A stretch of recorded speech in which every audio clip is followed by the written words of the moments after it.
आइए जानते हैं झारखंड की 25 फटाफट बड़ी खबरों को केवल 10 मिनट में। साथ ही आज के इस वीडियो में हम लोग जानेंगे कि 28,636 पदों पर सरकारी नौकरी भर्ती कब शुरू होंगे। अगर आपके पास आधार कार्ड है तो कब मिलेंगे। 50,000 रुपए की आर्थिक सहायता। बुजुर्ग विधवाओं को पेंशन कितना रुपए बढ़ोतरी हुई। राशन कार्ड में जुड़ेंगी। नई सुविधाएं कब मिलेंगे। मनिया सम्मान योजना 2500 नहीं अब 5,000 मिलेंगे। साथ ही पीएम आवास, सहारा पैसा वापस, वृद्धा पेंशन मैया योजना, मौसम समाचार, सब कुछ आज के इस वीडियो में जानेंगे। तो वीडियो को एक लाइक कर दीजिए और चैनल को सब्सक्राइब कर लीजिए क्योंकि आपको यहाँ पर हमेशा महत्वपूर्ण खबरें मिलती हैं।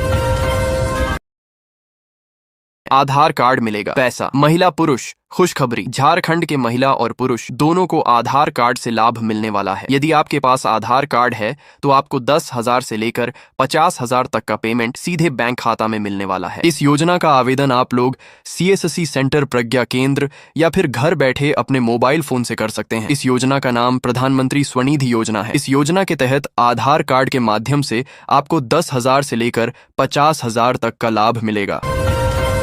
रेलवे ग्रुप डी भर्ती 2026 में 22,195 पदों पर बम्पर बहाली आवेदन शुरू। भारतीय रेलवे में नौकरी की तैयारी कर रहे युवाओं के लिए बड़ी खुशखबरी है। रेलवे भर्ती बोर्ड RRB ने ग्रुप डी लेवल 1 पदों पर भर्ती के लिए आवेदन शुरू कर दी है। इस भर्ती अभियान के तहत देश भर के विभिन्न रेलवे जोनों में कुल 22,195 पदों पर नियुक्ति की जाएगी। ऑनलाइन आवेदन प्रक्रिया 31 जनवरी 2026 से शुरू हो चुकी है, जबकि इच्छुक उम्मीदवार 2 मार्च 2026 तक आवेदन कर सकते हैं। भर्ती के लिए उम्मीदवारों की न्यूनतम आयु 18 वर्ष और अधिकतम आयु 33 वर्ष निर्धारित की गई है। आयु की गणना 1 जनवरी 2026 के आधार पर की जाएगी।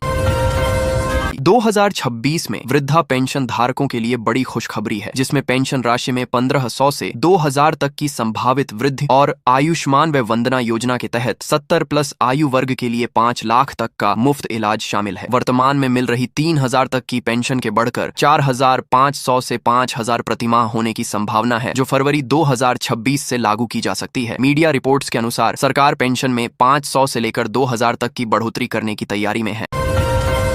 ग्रामीण परिवारों को मिलेगा मुफ्त राशन। भारत में गरीबी रेखा से नीचे जीवन यापन करने वाले लाखों परिवारों के लिए खाद्य सुरक्षा सबसे बड़ी चुनौती है। रोजाना की रोटी का जुगाड़ करना कई परिवारों के लिए एक बड़ा संघर्ष बन चुका है। इसी समस्या को ध्यान में रखते हुए केंद्र सरकार और राज्य सरकारों ने मिलकर फ्री राशन कार्ड स्कीम की शुरुआत की है। यह योजना उन सभी गरीब और जरूरतमंद परिवारों के लिए एक वरदान साबित हो रही है जो आर्थिक रूप से कमजोर हैं और जिन्हें 2 वक्त की रोटी के लिए संघर्ष करना पड़ता है।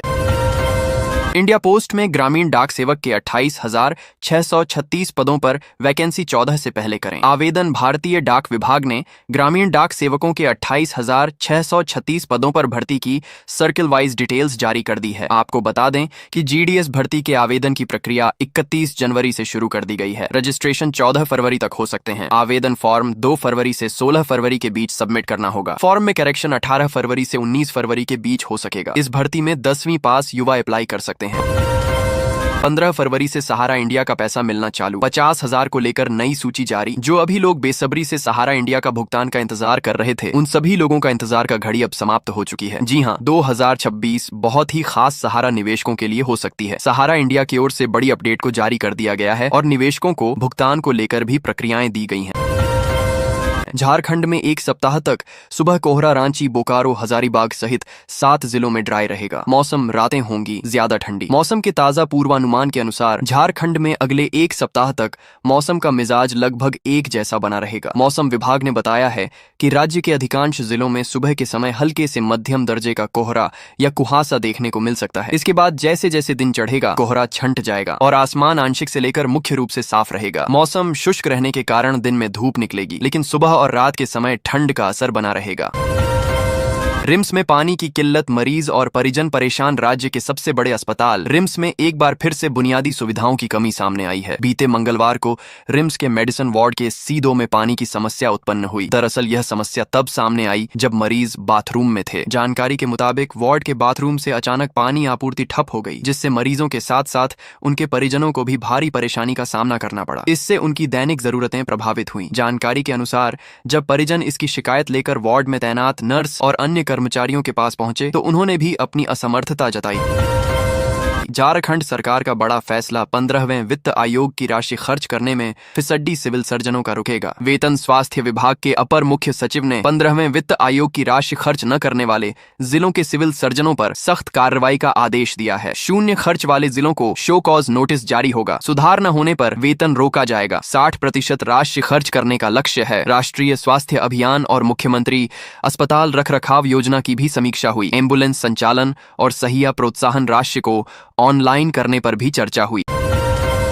झारखंड के खजाने से 10,000 करोड़ कहां गए? बाबूलाल मरांडी ने सोरेन सरकार पर लगाए गंभीर। झारखंड के नेता प्रतिपक्ष और राज्य के पूर्व मुख्यमंत्री बाबूलाल मरांडी ने सोरेन सरकार पर फिर हमला बोला है। उन्होंने एक्स पर किए ट्वीट में सरकार को घेरते हुए पूछा, झारखंड सरकार के खजाना का 10,000 करोड़ रुपया कहां गया? इसका पता नहीं चल रहा। मरांडी ने गंभीर आरोप लगाते हुए कहा, मुख्यमंत्री हेमंत सोरेन के भ्रष्टाचार और कुप्रबंधन ने झारखंड को दिवालियापन की कगार पर ला खड़ा किया है।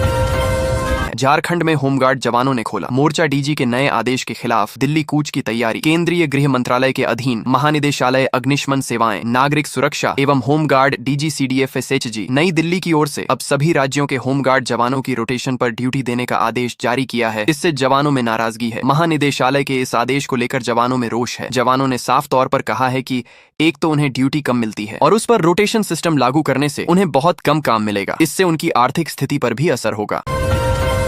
झारखंड में खुलेगा नौकरी का अवसर। 1,27,000 करोड़ का निवेश प्रस्ताव ग्रीन स्टील युग का होगा। शुभारंभ। वर्ल्ड इकोनॉमिक फोरम और यूनाइटेड किंगडम की यात्रा के बाद झारखंड में निवेश और ग्रीन स्टील युग का शुभारंभ होने की संभावना बढ़ गई है। टाटा स्टील और नवीन जिंदल समूह के निवेश प्रस्ताव समेत स्टील और पावर सेक्टर, इंटीग्रेटेड मैन्युफैक्चरिंग, उन्नत कोटिंग और फिनिश्ड स्टील, ऑटोमोबाइल उद्योग और सीमेंट उद्योग के लिए विभिन्न निवेशकों ने झारखंड में निवेश के प्रति रुचि दिखाते हुए कुल 1,27,000 करोड़ के निवेश का आशय पत्र उद्योग विभाग को सौंपा गया है। इसमें नवीन जिंदल समूह का 70,000 करोड़ तथा टाटा स्टील का 11,000 करोड़ का निवेश भी प्रस्तावित है।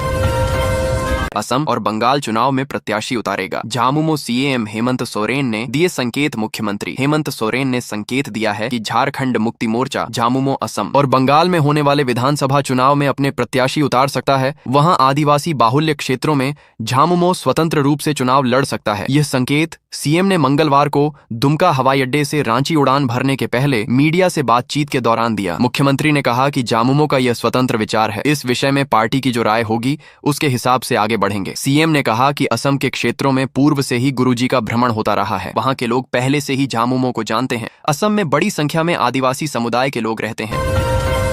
रांची के ओरमांझी चौक पर बनेगा फ्लाईओवर। शहर को जाम से मिलेगी बड़ी राहत। रांची रामगढ़ मार्ग पर NH 20 के ओरमांझी चौक पर प्रस्तावित फ्लाईओवर के निर्माण को स्वीकृति मिलने के बाद क्षेत्र में यातायात व्यवस्था में बड़ा बदलाव होगा। प्रस्तावित फ्लाईओवर लगभग 1 किलोमीटर लंबा होगा, जिसकी अनुमानित लागत 47 करोड़ 62 लाख रुपए तय की गई है। बताया गया कि केंद्रीय सड़क परिवहन एवं राजमार्ग मंत्री नितिन गडकरी ने इस पर अपनी स्वीकृति दे दी है। प्रस्तावित फ्लाईओवर का निर्माण 3 वर्गीय स्पैन संरचना के आधार पर किया जाएगा, जिसमें 1x15, 1x30 और 1x15 के स्पैन शामिल होंगे। इसके अलावा फ्लाईओवर के दोनों ओर सर्विस रोड का भी निर्माण प्रस्तावित है, जिससे स्थानीय यातायात को सुविधा मिल सकेगी। यात्रियों का सफर भी आसान होगा।